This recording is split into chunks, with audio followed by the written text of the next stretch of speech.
처음 양자 이론을 접하고 충격을 받지 않은 사람들은 아직 양자 물리학을 이해하지 못한 것이다. 노벨상을 수상한 사람들이 양자 이론을 이해하지 못했다면 우리가 그것을 이해할 가망이 있는 것일까? 지금부터 전자, 광자, 퀘크 등에 대한 가벼운 이야기를 나눠볼 것이다. 그리고 어떻게 그렇게 작은 것이 측정할 수 없는 에너지를 가지는지, 그리고 우리가 알고 있는 질서 있고 이해하기 쉬운 세계와 차이점도 살펴볼 것이다. 양자 이론은 심각할 정도로 모순되고 어려우며 개념적으로 혼란을 주는 이론이다. 반면에 이 이론을 던져버리거나 무시할 수도 없다. 왜냐하면 양자론은 물리학 시스템의 작용을 예측하는 데 있어 지금까지 우리 손에 들어온 검증되고 가장 강력한 도구이기 때문이다. 데이비드 알버트 박사. 지식이 만난 미지의 세계. 고전적인 뉴턴 물리학은 사과의 낙하에서 행성의 운행까지 일상에서 경험하는 사물들을 관찰하는 데 기초를 두고 있다. 이 법칙들은 수백 년 동안 수없이 검증되고 증명되어 왔고, 이 법칙의 충분한 이해를 통해 산업혁명의 대성공에서 보는 것처럼 물질 작용을 예측하는 데 큰 역할을 했다. 하지만 19세기 물질이 아주 작은 영역들을 탐구하는 데 필요한 도구를 개발하던 물리학자들은 아주 곤혹스러운 상황에 처하게 된다. 뉴턴의 물리학이 더 이상 적용되지 않았던 것이다. 또 뉴턴 물리학은 과학자들이 발견했던 결과를 설명하거나 예측하지도 못했다. 이후 100년 동안 극미의 세계를 설명하기 위한 완전히 다른 과학적 이론이 성장해 왔다. 양자역학 혹은 양자물리학으로 알려진 이 이론은 크고 거시적인 사물들을 잘 설명해주는 뉴턴 물리학을 대신하지는 않는다. 이 새로운 물리학은 뉴턴 물리학이 가지 못하는 것, 즉 아원자 세계를 위해 발명된 것이다. 스튜어드 해머오프 박사는 말한다. 이 우주는 아주 이상하다. 두 개의 법칙이 우주를 지배하는 것처럼 보인다. 수백 년 동안 운동의 법칙을 설명한 뉴턴의 법칙이 적용되는 일상의 삶, 고전적인 세상이 속한다. 하지만 원자처럼 아주 작은 단위로 내려가게 되면 또 다른 법칙이 지배한다. 이것이 바로 양자의 법칙이다. 퀸덤이란 말이 과학에서 처음 쓰인 것은 1900년에 독일 물리학자인 막스 플랭크에 의해서이다. 퀸덤이란 말은 라틴어로 단순히 양의 합을 의미한다. 하지만 곧 에너지나 물리의 물리적 특징을 나타내는 가장 작은 단위를 의미하게 되었다. 사실인가 허구인가? 양자 물리학이 드러내는 이론이 너무나도 어처구니가 없어서 SF 영화처럼 들릴 정도이다. 입자는 동시에 둘이나 그 이상의 장소에 존재할 수 있다.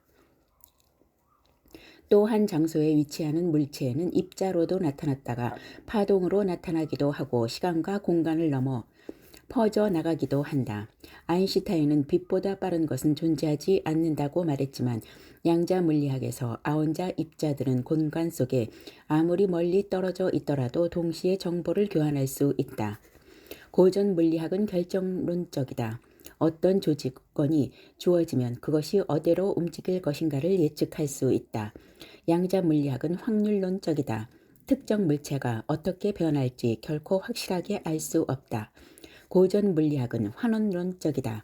각각의 부분들을 안다고 전제하면 결국 전체까지 이해할 수 있다. 양자 물리학은 좀 더 유기적이고 홀로그램적이다.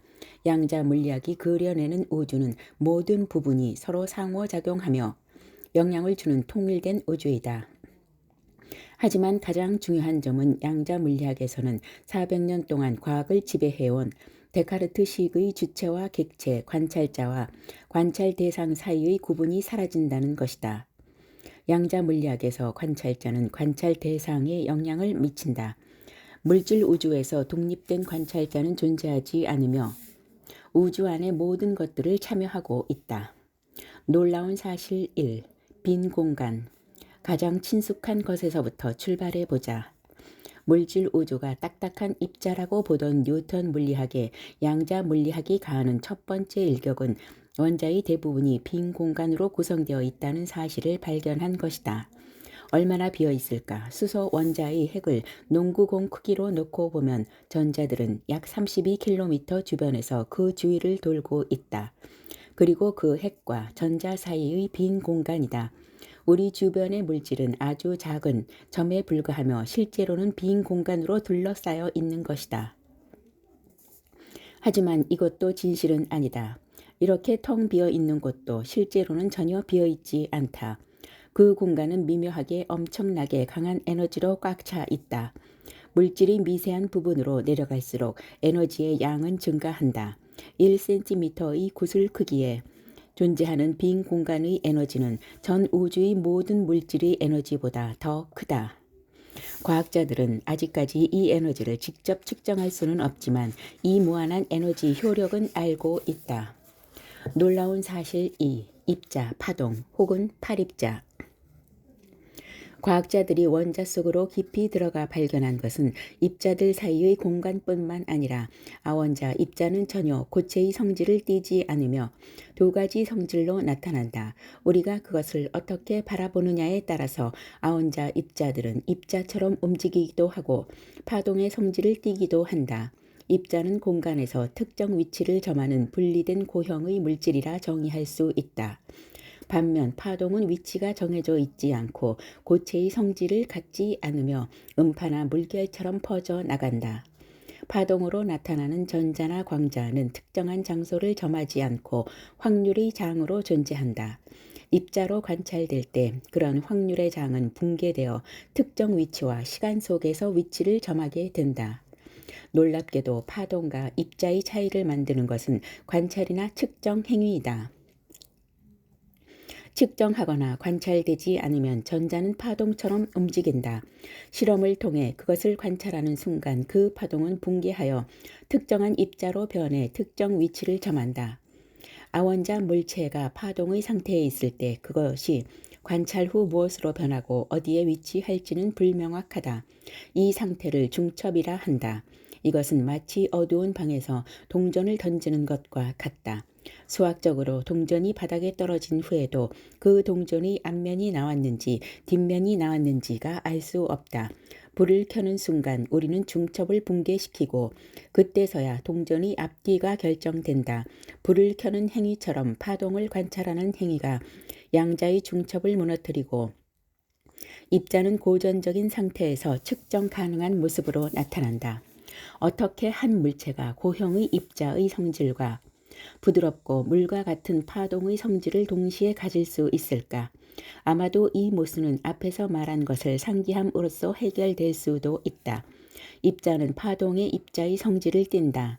하지만 파동이란 말은 단지 하나의 비유일 뿐이다. 입자란 말 역시 우리가 일상생활에서 쓰는 비유이다. 파동의 개념은 슈레딩거에 의해 양자 이론으로 확립되었는데 그는 유명한 파동 방정식에서 관찰되기 전 입자의 파동을 확률을 이용해 수학적으로 계산했다. 과학자들도 이 문제를 명확하게 다루고 싶어 하지만 실제 그들이 무엇에 대해 이야기를 하고 있는지 알지 못한다. 그것이 무엇이든 그것을 실제로 본 적이 없기 때문에 일부 물리학자들은 이것을 파립자라고 부르기도 한다. 놀라운 사실 3. 양자 도약과 확률. 원자를 연구하면서 과학자들은 전자가 원자 핵 주위의 궤도에서 다른 궤도로 이동하는 것을 발견했다. 하지만 전자들은 일반적인 물체가 움직이는 것처럼 궤도 사이의 공간을 거치지 않고 순간적으로 이동한다. 즉 하나의 장소, 궤도에서 사라졌다가 갑자기 다른 곳에서 나타나는 것이다. 이것을 양자도약이라고 부른다. 이것만으로도 상식적인 물리 법칙을 깨트리기에는 충분하지만 더 놀라운 것은 이 도약의 과정에서 언제 어디에서 전자가 나타날 것인지를 예측할 수 없다는 것이다. 과학자들이 할 수 있는 것은 기껏해야 새로운 전자 위치의 확률을 계산하는 것뿐이다. 사티노바 박사는 이렇게 말한다. 우리가 경험하는 현실은 이 확률의 바닷속에서 매 순간 끊임없이 새롭게 창조되고 있다.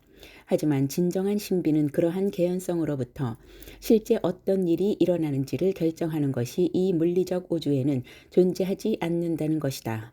즉 그것을 일으키는 프로세스가 존재하지 않는 것이다. 흔히 말하듯 양자적 사건들은 이 우주에서 진정한 의미의 무작위 사건들이다. 재미있는 질문은 양자가 이렇게 흥미로운 이유가 아니라 이렇게 많은 사람들이 양자에 관심을 가지는 이유이다. 양자 물리학은 세상이 존재하는 방식에 대한 모든 개념에 도전한다. 그리고 우리가 진실이라고 분명하게 알고 있는 사실 역시 그렇지 않다는 것을 말해준다. 그리고 과학에 취미가 없는 수백만 사람의 마음을 사로잡는다. 윌. 놀라운 사실, 불확정성의 원리. 고전 물리학에서 모든 물체의 속성은 그 위치와 운동량을 포함해서 정확하게 측정될 수 있었다. 하지만 양자 차원에서는 어떤 물체의 고유한 성질, 예를 들어 속도를 측정하려고 하면 다른 특징들, 위와 같은 것을 정확히 측정하는 것은 불가능해진다. 즉 어떤 사물의 위치를 알고 있다면 그것이 얼마나 빨리 움직이고 있는지를 알 수 없어지고 그 물체의 속도를 알고 있다면 그것의 위치를 알지 못하게 된다. 아무리 섬세하고 진보된 기술로도 이것을 정확하게 파악하는 것은 불가능하다. 불확정성의 원리는 양자 물리학의 선구자 중 한 사람인 베르너 하이젠베르그에 의해 체계화되었다. 이 이론에 따르면 아무리 노력한다고 해도 물체의 운동량과 위치를 동시에 정확하게 측정할 수 없다.